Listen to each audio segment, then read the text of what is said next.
বন্ধুরা, কালকে আছে আমাদের বাড়িতে আমাবস্যা কালী পুজো। তো সেই কারণে ব্যস্ততা অনেক আছে, যেহেতু কালকে একটা বাড়িতে পুজো, তাই সকাল সকাল কিন্তু রান্নাবাড়ি সেরে স্নান করে চলে এসেছি ঠাকুর ঘরে। আমার শাশুড়ি মা আগে থেকেই ছিলেন, উনি অন্যান্য ঠাকুর কিন্তু স্নান করিয়ে তাদেরকে নতুন জামা কাপড় পরাচ্ছেন, আর আমিও গিয়ে পৌঁছে সেটাই করছি। আমি এখানে মা কালীকে স্নান করিয়ে দিলাম এবং তাকে সাজিয়ে গুছিয়ে দিলাম নতুন জামা কাপড় পরিয়ে। আর এখন করছি বাবাকে, যেহেতু এটা শ্রাবণ মাস, বাবাকেও স্নান করিয়ে তাকে কিন্তু এই এঁকে দিচ্ছি।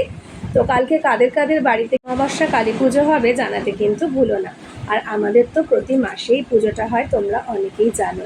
তো আজকের মিনি ব্লগটা এই পর্যন্তই ছিল। তোমাদের কেমন লাগলো অবশ্যই জানিও। ভিডিওটি ভালো লাগলে লাইক কমেন্ট শেয়ার করতে ভুলো না। আর দেখা হবে পরবর্তী ভিডিওতে।